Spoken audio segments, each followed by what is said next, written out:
आज हम ऋण पत्रों के निर्गमन के बारे में अध्ययन करेंगे।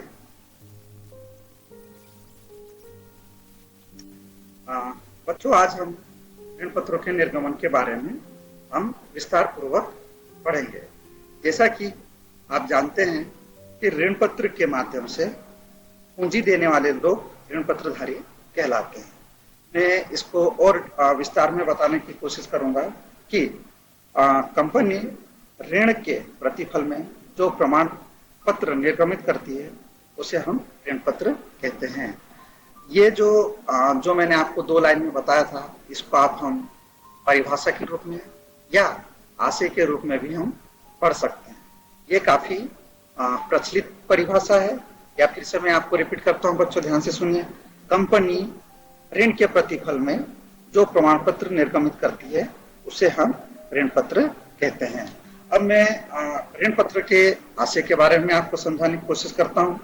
ऋण पत्र ऋणदाता तथा कंपनी के बीच एक अनुबंध होता है, जिसके अंतर्गत कंपनी ऋणदाता से लिए गए ऋण का ब्याज सहित भुगतान करने का वचन देती है। इसमें ऋण संबंधी सभी शर्तें होती है।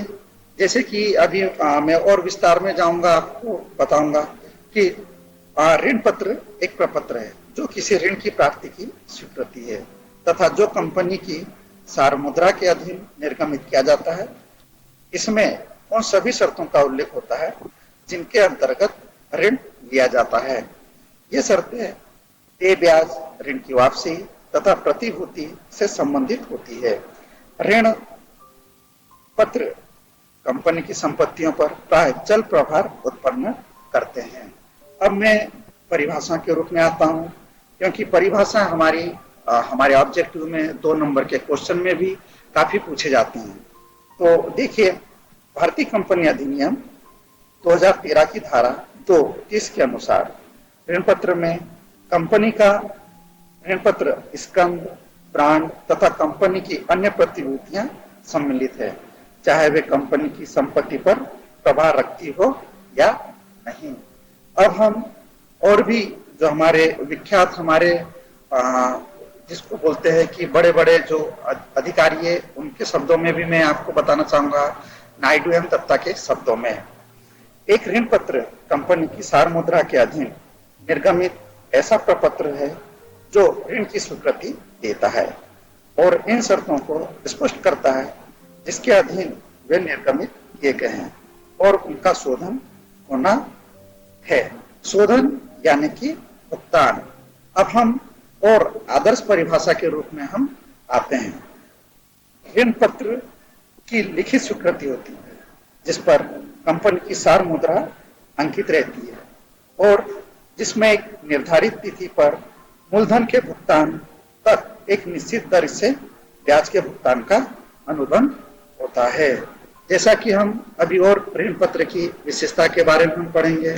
जैसा कि ऋण का प्रमाण आपको स्क्रीन पे दिख रहा होगा बेटा, इसके बारे में और डिटेल में जाता हूं। ऋण पत्र कंपनी द्वारा दिए गए ऋण का प्रलेख या प्रमाण है। निश्चित ब्याज दर। ऋण पत्रों का निर्गमन एक निश्चित ब्याज दर पर किया जाता है। वापसी का अनुबंध। ऋण पत्र में उस अवधि का स्पष्टीकरण होता है जिसके पश्चात मूल राशि का भुगतान किया जाता है। संपत्तियों पर प्रभार। ऋण पत्र प्राय कंपनी की संपत्तियों पर अपना चल प्रभार रखते हैं, अतः वे सुरक्षित होते हैं। दीर्घकालीन ऋण। ऋण पत्रों द्वारा दिया गया ऋण दीर्घकालीन प्रकृति का होता है। सार मुद्रा अंकित होना। प्रत्येक ऋण पत्र पर कंपनी की सार मुद्रा अंकित होती है। विवरण। ऋण पत्र पर समस्त विवरण जैसे अवधि, ब्याज की दर, वापसी का समय, प्रकार आदि के विवरण अंकित किए जाते हैं। ब्याज भुगतान की अवधि। ऋण पत्रों पर ब्याज का भुगतान प्रत्येक 6 माह में किया जाता है। ऋण पत्र पर ब्याज देय होता है, चाहे कंपनी को लाभ हो या नहीं। ऋण पत्रों का हरण यानी कि जब्ती। ऋण पत्रों पर याचना की राशि बकाया होने पर भी अंशों के समान इसका हरण नहीं किया जा सकता। और अंत में है मताधिकार नहीं। ऋण पत्रधारी को कंपनी में मत देने और भाग में और प्रबंध में भाग लेने का अधिकार नहीं होता। जैसे कि ऋण पत्र, अब हम ऋण पत्र निर्गमन के उद्देश्य के बारे में हम पढ़ेंगे। कंपनी के वित्त प्रबंधन में अंश के बाद ऋण पत्र का महत्वपूर्ण स्थान है। कोई भी कंपनी अपने व्यापार की वृद्धि के लिए जब वित्तीय योजना बनाती है तो ऋण पत्रों से प्राप्त होने वाली स्थायी एवं दीर्घकालीन वित्तीय सुविधा को प्राथमिकता देते हैं। कंपनी ऋण पत्रों का निर्गमन अपनी प्रारंभिक आवश्यकताओं की पूर्ति तथा भावी योजनाओं के विस्तार एवं विकास के से करती है। यह निवेशकों को पूंजी के रूप में धन प्रदान करने की अपेक्षा ऋण पत्रों के माध्यम से धन देने के लिए आमंत्रित एवं प्रोत्साहित करती है। ऋण पत्रों के निर्गमन से कंपनी को एक अवधि विशेष के लिए वित्तीय सहायता प्राप्त होती है। भारतीय प्रतिभूति विनिमय बोर्ड के निर्देशानुसार ऋण पत्र निम्न उद्देश्य के लिए निर्गमित किए जा सकते हैं। पहला दिया हुआ है आपके स्क्रीन पे, संयंत्रों के आधुनिकीकरण के व्यय की पूर्ति के लिए। दूसरा दिया है संयंत्रों के विस्तार एवं परिवर्तन के लिए, कार्यशील पूंजी की दीर्घकालीन आवश्यकता के लिए, नए प्रोजेक्ट की व्यवस्था के लिए। अब हम ऋण पत्रधारी की स्थिति के बारे में पढ़ेंगे।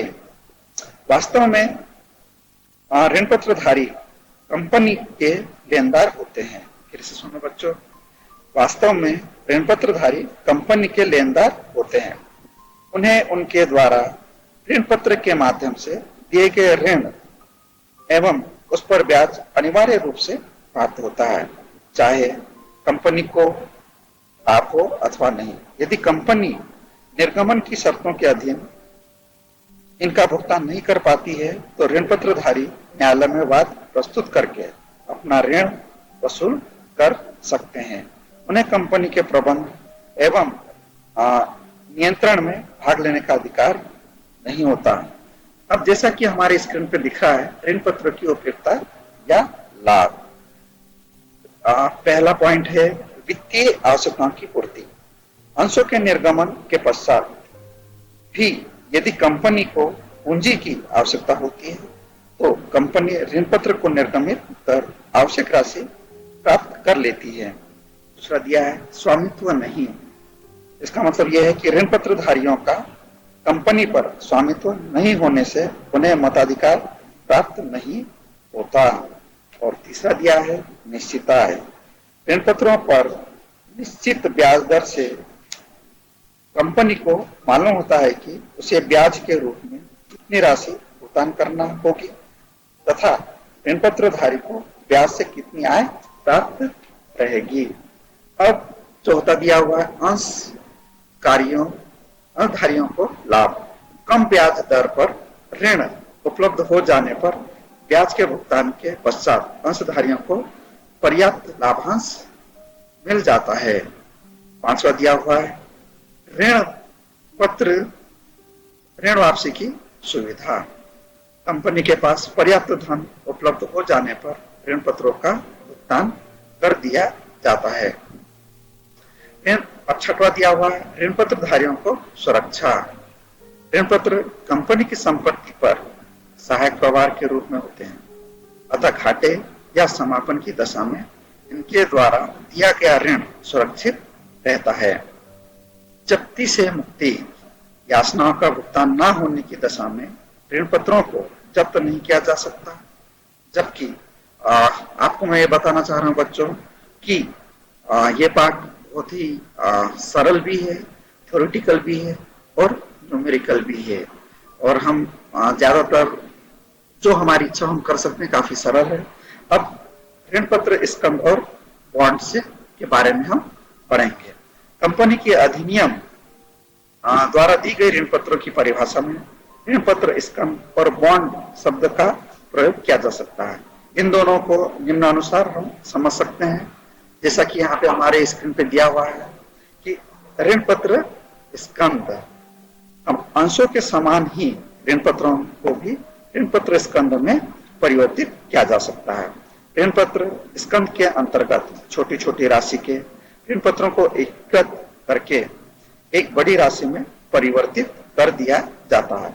ऋण पत्र स्कंद को कभी भी पुनः विभाजित किया जा सकता है। और अब मैं थोड़ा सा बॉन्ड के बारे में थोड़ा सा बताना चाहता हूँ। बॉन्ड एक लिखित प्रपत्र है जो कि ऋण पत्र के समान ही ऋण का प्रमाण पत्र है। पहले परंपरागत रूप में इनका निर्गमन सरकार के द्वारा ही किया जाता था, परंतु वर्तमान में इन्हें अर्ध सरकारी अथवा निजी संस्थाओं द्वारा भी जारी किया जाता है। जैसे कि अभी मैं आपको बताना चाहता हूं ऋण पत्र और बॉन्ड में अंतर।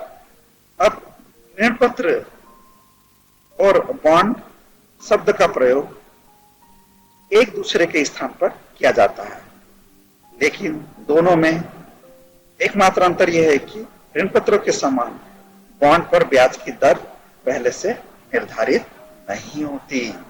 अत्यधिक कटौती बॉन्ड और शून्य कूपन बॉन्ड का निर्गमन मूल्य कम और शोधन मूल्य अधिक होता है। शोधन मूल्य यानी कि भुगतान का मूल्य, दोनों मूल्यों का अंतर ही इन पर कुल ब्याज होता है। अब हम ऋण पत्र एवं ऋण पत्र स्कंद के बारे में पढ़ेंगे। बच्चों में आपको ये बताना चाहता हूं कि इसमें ऋण पत्र और स्कंद पत्र दिए हुए हैं। जैसे कि हम अंतर तो पढ़ेंगे ही पढ़ेंगे, उसमें कई प्रकार के क्वेश्चन बन सकते हैं जिसका कि हम इन उत्तर के रूप में भी हम जवाब दे सकते हैं। तो मैं अंतर पर ज्यादा फोकस करना चाहूंगा, क्योंकि हमारी परीक्षा में न्यूमेरिकल के अलावा थ्योरेटिकल भाग में हमारे अंतर काफी पूछे जाते हैं, जो कि 2 नंबर, 3 नंबर, 4 नंबर और 5 नंबर के भी अंतर परीक्षा में पूछे जाते हैं। और ऋण पत्र स्कंद के बारे में भी परीक्षा में काफी पूछा जाता है।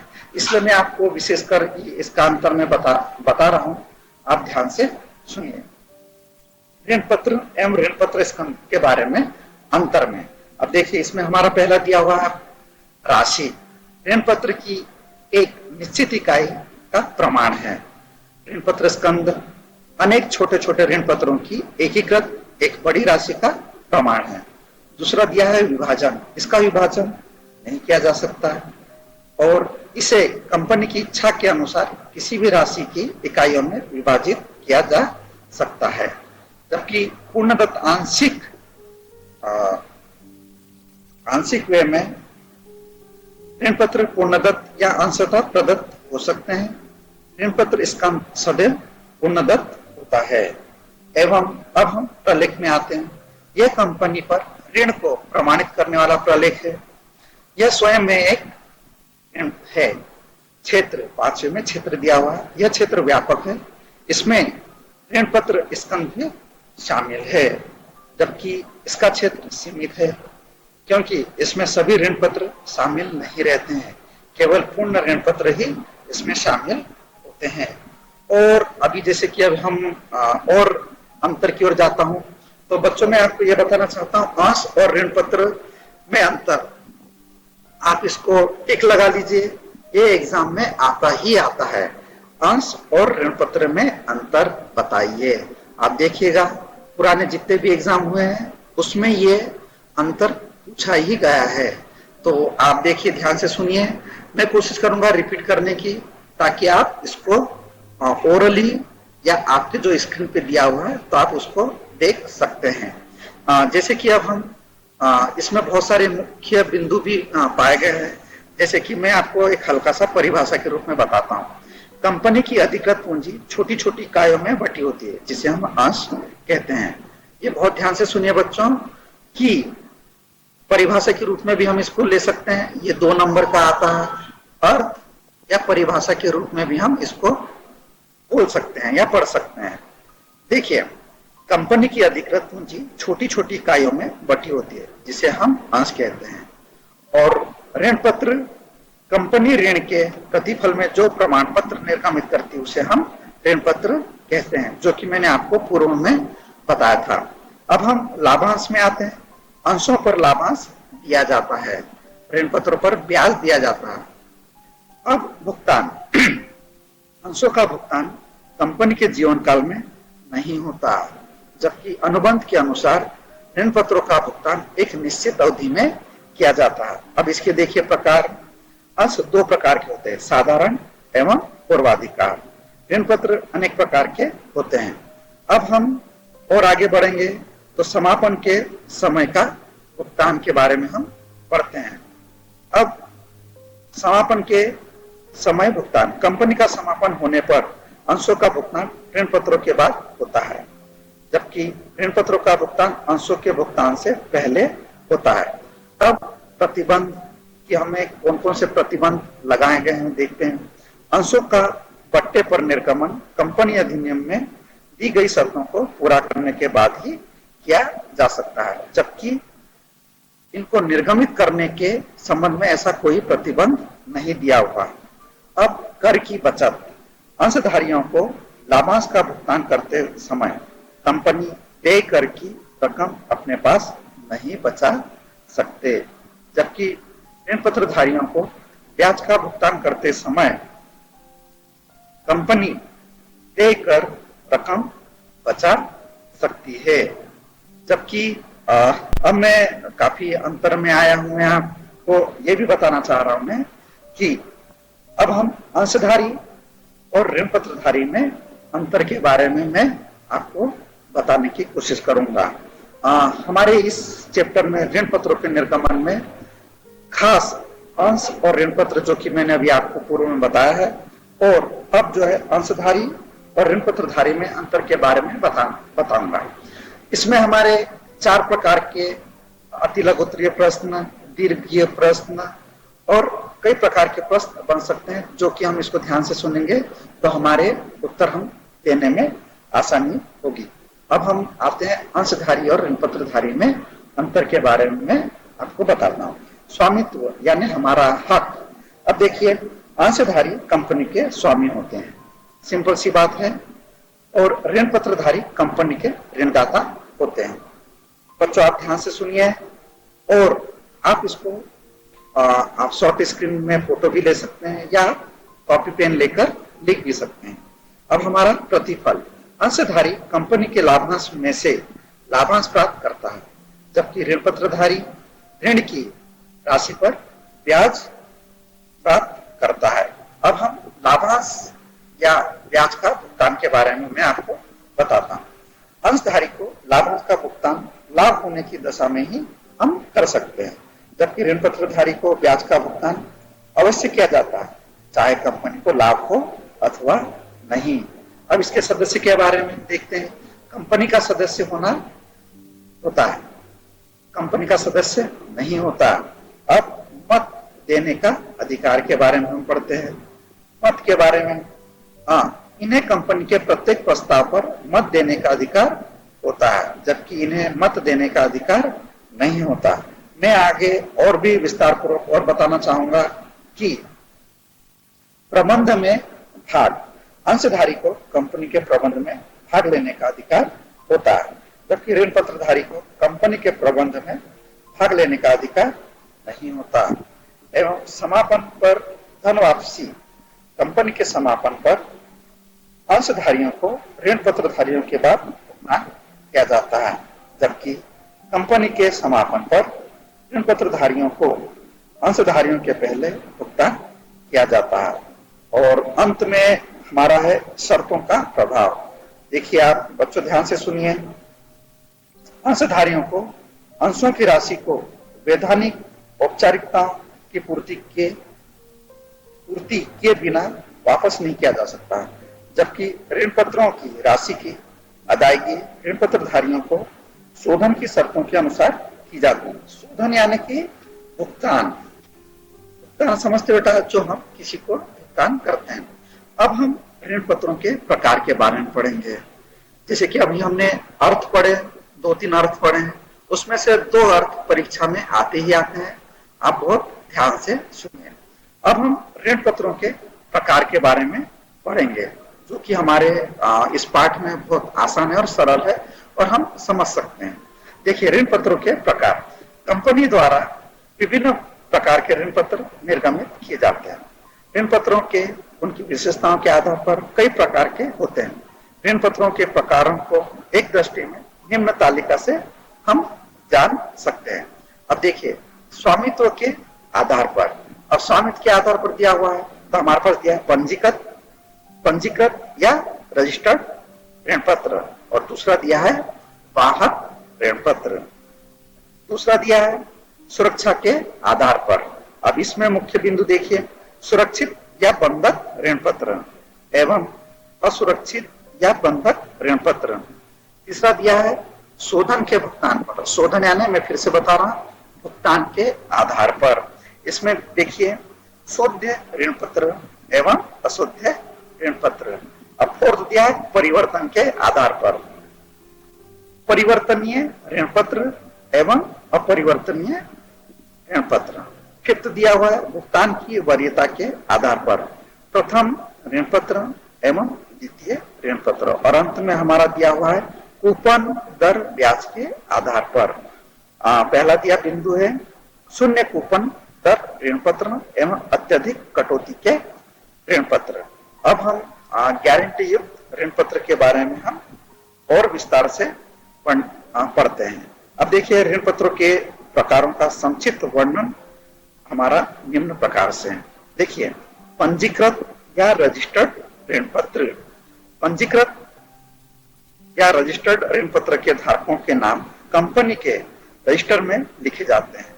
इनका कंपनी की अनुमति के बगैर हस्तांतरण नहीं हो सकता। एवं वाहक ऋण पत्र, ये वे ऋण पत्र होते हैं जिनका सुपुर्दगी मात्र से ही हस्तांतरण हो जाता है। इनके ब्याज का भुगतान धारक को किया जाता है।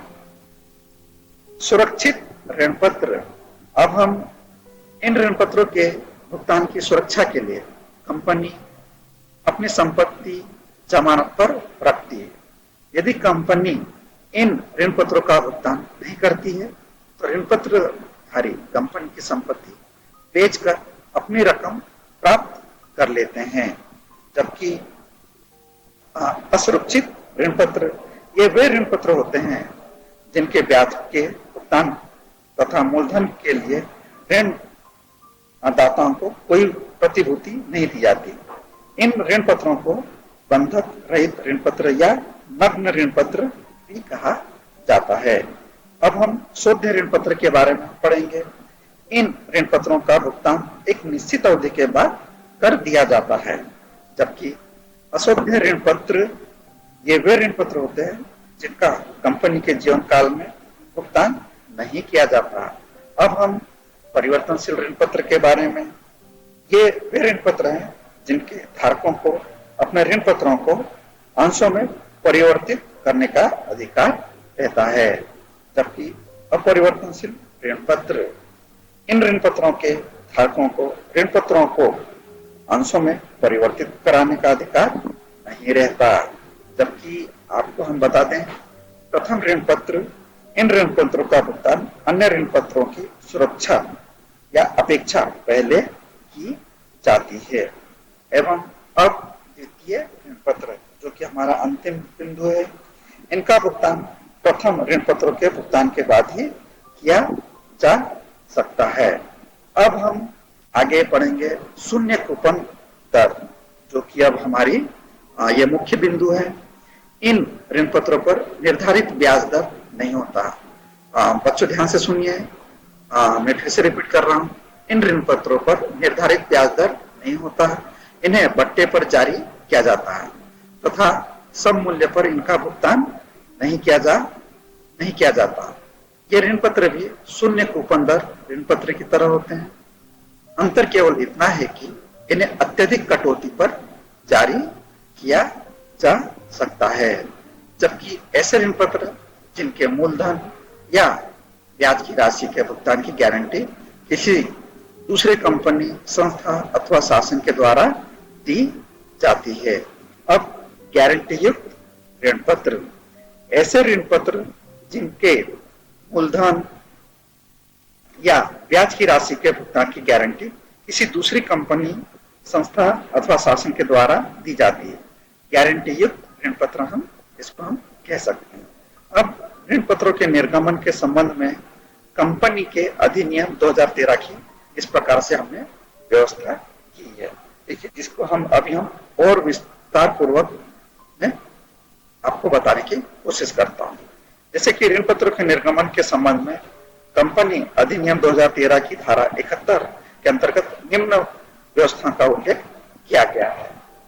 अब हम इनके अनुसार एक कंपनी ऐसे ऋण पत्रों का निर्गमन कर सकती है जिनमें शोधन के समय अंशों में परिवर्तन का विकल्प हो। कंपनी सुरक्षित ऋण पत्रों का निर्गमन कर सकती है। कंपनी ऋण पत्रों पर ब्याज का भुगतान और उनका शोधन निर्गमन की शर्तों के अनुसार करेगी। अधिनियम के नियम 4.16 के अनुसार सुरक्षित ऋण पत्रों के शोधन की अवधि निर्गमित की तिथि से अधिकतम 10 वर्ष होगी एवं जो कार्यरत कंपनियों की दशा में यह अवधि अधिकतम 30 वर्ष हो सकती है। और मैं आपको और बताना चाहता हूं, ऋण पत्रों के शोधन के लिए कंपनी एक ऋण पत्र शोधन कोष का निर्माण करेगी। यह कोष लाभांश के भुगतान हेतु उपलब्ध कंपनी के लाभों से बनाया जाएगा। ऋण पत्र शोधन कोष की राशि का भुगतान उपयोग अन्यत्र नहीं किया जा सकता। अब मैं आपको ऋण पत्रों के निर्गमन के बारे में और भी विस्तार पूर्वक बताने की कोशिश करूंगा। जैसे कि आपके शॉर्ट स्क्रीन पे दिख रहा है, सममूल्य पर, बट्टे पर अथवा अधिकृत मूल्य प्रीमियम पर किया जा सकता है। इसके बारे में हम और भी विस्तार पूर्वक हम पढ़ सकते हैं। देखिए, जैसे कि जनता से आवेदन कम या अधिक ऋण पत्रों के लिए भी कर सकते हैं। अधिक की दशा में ऋण पत्रों का आवंटन आनुपातिक रूप में भी किया जा सकता है अथवा किसी आवेदक को कम या बिल्कुल भी नहीं दिए जा सकते हैं। इनका भुगतान एक साथ भी लिया जा सकता है या किस्तों में भी ऋण पत्रों का भुगतान किस्तों में लेने पर प्रथम आवेदन पर, द्वितीय आवंटन पर तथा शेष राशि याचना के द्वारा ली जा सकती है। ऋण पत्रों के निर्गमन के लेखे अंशों के निर्गमन के लेखों की भांति ही होते हैं। अंतर केवल यह है कि अंश पूंजी खाते के स्थान पर ऋण पत्र खाता लिया जाता है और ऋण पत्रों को नकद के अलावा अन्य प्रतिफल के लिए भी निर्गमित किया जा सकता है। कंपनी सहायक प्रतिभूति के रूप में भी ऋण पत्रों का निर्गमन कर सकती है। अब हम शोधन की शर्तों के आधार पर अब हम इसको और आगे बढ़ाते हैं। बच्चों में ये सब चीजें पॉइंट इसलिए बताना चाह रहा हूं क्योंकि हम इनके आधार पर हम सवाल अब कर सकते हैं। मैं थोड़ा सा बताना चाहता हूं कि सममूल्य पर निर्गमन हो और शोधन सममूल्य पर हो। दूसरा दिया है प्रीमियम पर निर्गमन हो और शोधन सममूल्य पर हो। कटौती यानी बट्टा पर निर्गमन हो और शोधन सममूल्य पर हो। सममूल्य पर निर्गमन हो और शोधन प्रीमियम पर हो। प्रीमियम पर निर्गमन हो और शोधन प्रीमियम पर हो। कटौती पर निर्गम हो और शोधन प्रीमियम पर हो। बच्चों में आपको जैसे कि ये मैं आपको पॉइंट इसलिए बताया था कि इसके आधार पर हम सवाल कर सकते हैं और जब हम सवाल पर जाएंगे तो वो हमारा दूसरा भाग होगा।